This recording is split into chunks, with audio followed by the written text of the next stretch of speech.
Bonjour et bonsoir mesdames et messieurs et bienvenue sur ce nouvel épisode de l'Étoile de la Terre du Milieu dont vous avez voté le thème. Les thèmes qui ont été proposés lors du premier sondage seront disponibles ultérieurement car les votes ont été assez serrés et l'intérêt que vous portez au thème proposé m'encourage à créer les vidéos auxquelles vous participez. Et comme vous pouvez le constater, il ne s'agit pas de l'épisode 6 mais de l'épisode spécial voté numéro 1 car c'est le premier d'une longue série. Et voici sans plus attendre le thème que vous avez choisi.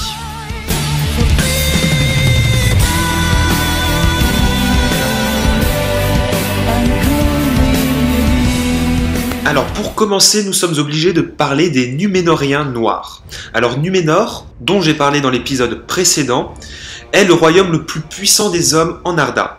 Sous forme d'étoile, d'où le nom de la chaîne de l'étoile de la Terre du Milieu, a disparu, englouti par les eaux en l'an 3319 du deuxième âge. Une grande partie des Numénoriens périrent lors de ce drame, mais certains avaient quitté l'île bien avant sa chute. Les survivants furent appelés les Numénoriens noirs, et ils étaient les alliés de Sauron et construisirent un grand port en Umbar, au sud de la Terre du Milieu. Vous avez certainement entendu parler de Umbar déjà si vous avez regardé la trilogie de Peter Jackson, car en effet, dans le troisième film du Seigneur des Anneaux, on parle des corsaires de Umbar. Il s'agit du nom donné aux Numénoriens noirs, aux Haradrim et aux rebelles du Gondor qui ont conquis Umbar. Deux des Numénoriens noirs, Erimor et Funur, devinrent des seigneurs des Haradrim. Trois autres obtenèrent un anneau de la part de Sauron et devinrent les spectres de l'anneau, les Nazgûl. D'autres Numénoriens avaient survécu à la chute de Numénor et s'étaient réfugiés dans les terres du Gondor et de l'Arnor. Ce sont les Elendili. Les Numénoriens noirs aimaient se mesurer à eux et montrer leur puissance, mais ils perdirent la guerre au Xe siècle du Troisième Âge lorsque le roi Eärnil Ier du Gondor les réduisit à néant.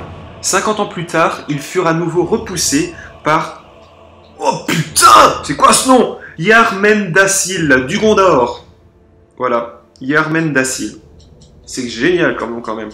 Il n'y a pas que dans l'époque actuelle qu'il y a des noms tordus et bizarres. En tout cas, les derniers survivants des Numénoriens noirs se fondèrent aux Haradrim, aux corsaires et d'autres se réfugièrent à Morgul et en Mordor.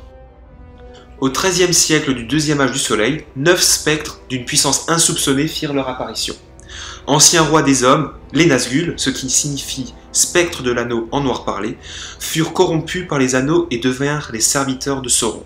Rongés par les maléfices de leur anneau, ils perdirent leur apparence, devinrent invisibles et s'enveloppèrent d'une cape noire. Seuls leurs yeux étaient visibles d'un rouge vif. Alors dans le dessin animé, on peut remarquer que les Nazgûl ont effectivement les yeux rouges comme il est écrit dans les livres. Cependant, dans les films de Peter Jackson, on peut remarquer qu'ils ne les ont pas. Alors je soupçonne Peter Jackson d'avoir volontairement négligé ce détail. Pourquoi? Parce qu'il s'agit peut-être d'un effet un peu trop cartoon. C'est ce que je pense en tout cas. Parce que faire un film avec de tels effets spéciaux et juste des yeux rouges dans un fond noir, je sais pas si ce serait passé aussi bien que la version finale. C'est un choix. C'est vrai que ça paraît bizarre, mais voilà. Disons que ça ne change rien à l'histoire, ça n'influe en rien sur le scénario. À part pour les puristes, personne n'est emmerdé. Alors l'anneau unique ne fut pas détruit, mais perdu, ce qui permit au mal affaibli de regagner en puissance. Vers l'an 1000 du troisième âge, on entendit à nouveau parler des spectres. Vers l'an 1300, le roi sorcier, le plus puissant des 9, s'installa en Angmar et créa sa capitale qu'il appela Carndum. Il rassembla un maximum d'hommes et d'orques afin de créer une puissante armée. Entre l'an 1409 et 1974, il chercha à assouvir les hommes du Nord et les elfes de Foncombe jusqu'à la chute de l'Arthedain et de la prise de Fornost pour ceux qui ont joué à la guerre du Nord. Le roi sorcier défia Eärnil, que l'on a vu plus tôt, et perdit la bataille. Enragé par sa défaite dans le Nord, le roi sorcier fut rejoint par les autres Nazgûl et prirent en 2002 Minas Ithil après 2 ans de siège.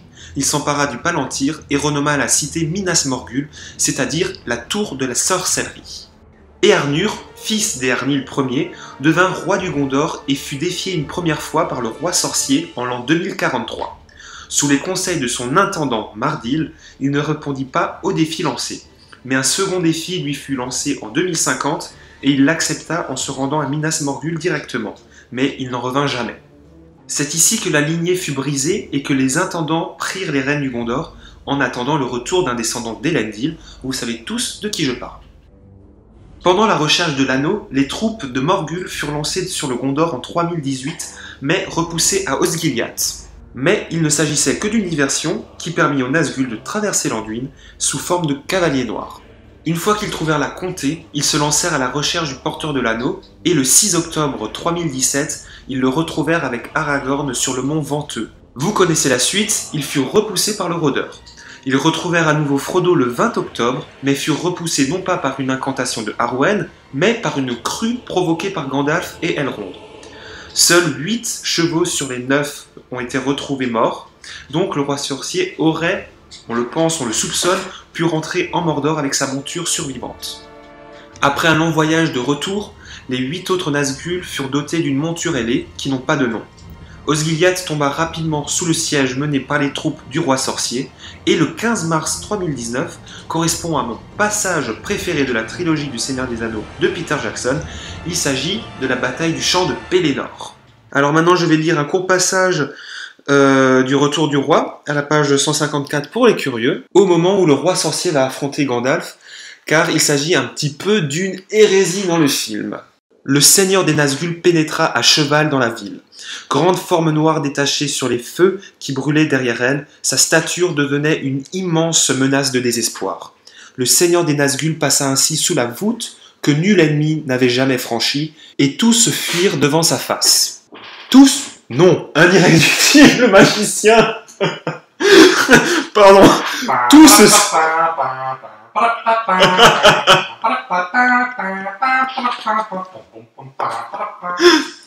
Tous sauf un.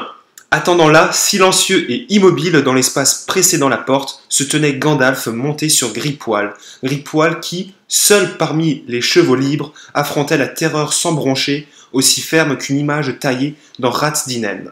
Vous ne pouvez entrer ici. Retournez à l'abîme préparé pour vous. Retournez. Tombez dans le néant qui vous attend, vous et votre maître. Allez. Vieux fou. Vieux fou. Mon heure est venue.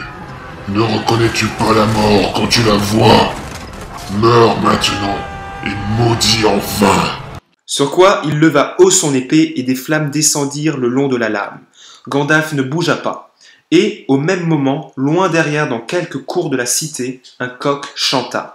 Son chant était clair et aigu, insoucieux de toute sorcellerie et de toute guerre, saluant seulement le matin qui, dans le ciel, bien au-dessus des ombres de la mort, venait avec l'aurore. Et comme en réponse s'éleva dans le lointain une autre note. Des corps, des corps, des corps. L'écho se répercuta faiblement sur le flanc sombre du Mindolluin. De grands corps du nord sonnant furieusement. Le Rohan arriva enfin. Alors ce que je n'ai pas lu et qui se passe entre les paroles de Gandalf et du roi sorcier, c'est que le cavalier noir rejeta son capuchon en arrière et voilà qu'il portait une couronne royale. Mais elle n'était posée sur aucune tête visible. Les feux rouges brillaient entre elles et les larges et sombres épaules enveloppées dans le manteau. Donc ça n'a rien à voir avec le film où il chevauche la bête ailée, où il a son masque de fer et il explose le bâton de Gandalf. Cela n'est pas dans le livre. Alors je suis désolé pour la voix de Gandalf, hein, j'ai fait au mieux, mais bon je suis pas un imitateur, pardon. Et si vous espérez que je fasse la voix d'Éowyn, alors là, vous pouvez toujours vous brosser. Le roi Théoden attaqua par le flanc, mais le roi sorcier réussit à l'interrompre et à le tuer, et fut tué à son tour par Meriadoc Brandebouc et Éowyn la Vierge du Bouclier. Alors le dernier film de la trilogie de Peter Jackson montre la mort des Nazgûl en même temps que leur monture suite à l'éruption de la montagne du destin. Et dans le bouquin, je l'ai en ce moment même devant les yeux, je lis juste « Mais les Nazgûl faisant volte-face, s'enfuirent et s'évanouirent dans les ombres de Mordor, à un soudain et terrible appel de la tour sombre. » Et alors là, ben voilà, Kataschtroumpf, pour les méchants, ben ils sont vaincus. Voilà. Les orques, les trolls ou bêtes asservis par un charme couraient stupidement de ci de là, mais on reparle plus des Nazgûl. Je sais pas ce qu'ils sont devenus en fait. Voilà. C'est tellement épique. Explication profonde du professeur Mitsu. En fait, on sait pas trop ce qu'ils sont devenus et voilà, c'est comme ça, ta gueule, c'est comme ça. Non mais sérieux, je suis en train de relire les passages. Alors, pour ceux qui connaissent mieux le bouquin que moi, parce que le bouquin ça fait une éternité que je l'ai lu, Mais là, je suis en train de relire les passages, je ne vois pas la mort de ces saletés de Nazgûl. Oh, comme il parle mal. Oh là là. Non, sérieusement, il n'y a pas. Une vitesse qui vainque les ailes des Nazgûl, mais il parle pas de... Là, il parle des aigles, quoi. Il parle pas de... Il parle pas de ça. Donc, je ne sais pas ce que sont devenus les Nazgûl. Ils sont peut-être encore là de nos jours, quoi. Salut, Nazgûl. Bon, D'où voilà. vous croyez que vient la représentation de la mort. Voilà. Exactement, exactement. Nazgûl existe IRL, et oui. Irréel, exactement. Alors, en tout cas, on va terminer l'épisode sur les identités des Nazgûl. Et c'est parti. Les Nazgûl, je le dis, je le répète et je le répète, étaient enveloppés d'une cape noire à capuche et non pas d'une cape grise comme dans les dessins animés, avec un haubert et un aume en argent, à l'intérieur les vêtements gris des morts et un corps invisible. Une flamme rouge pouvait apparaître à la place de leur visage, souvent lorsqu'ils étaient énervés.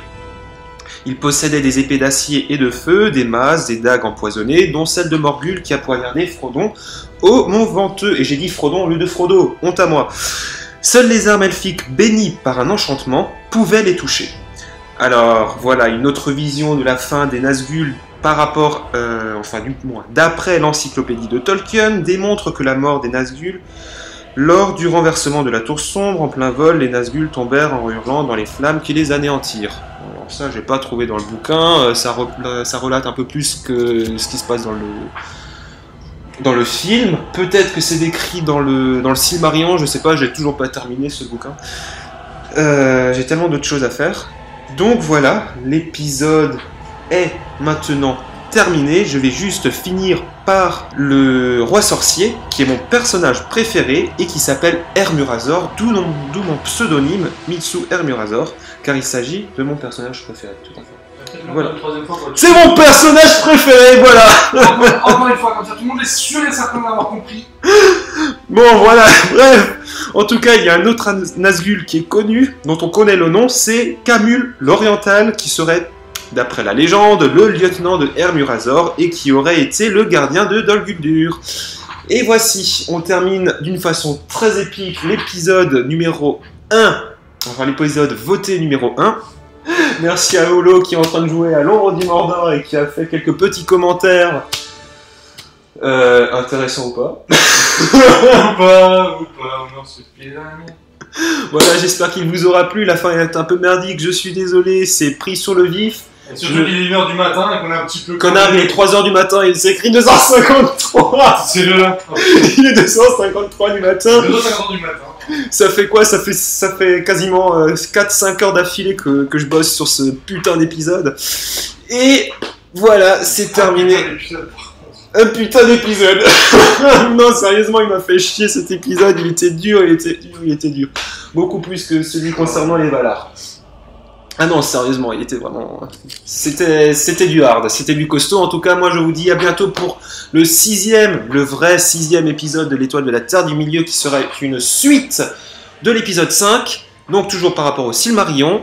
Et, comme je l'ai dit précédemment, ce n'est pas le premier épisode voté, il y en aura d'autres. Je pense que j'en ferai un tous les 2, voire 3 mois. Voilà, pour vraiment garder un lien direct avec vous. Sur ce, je vous dis à plus, Brutus! Walk through the light to find your shadow, till your God stole you from the edge. Sink in the thought to feel the distance. Was it your secret? Stop holding your fear. Let memory live and die alone. No need to be there. Let your desire scream till you feel alive. 'Cause you are beautiful. Your scars are beautiful.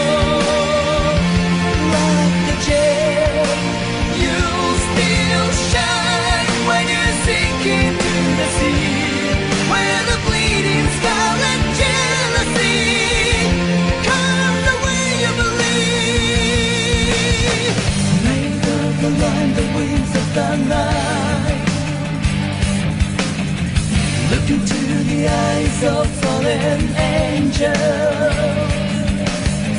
Sink like a stone into the dark, where no light can touch.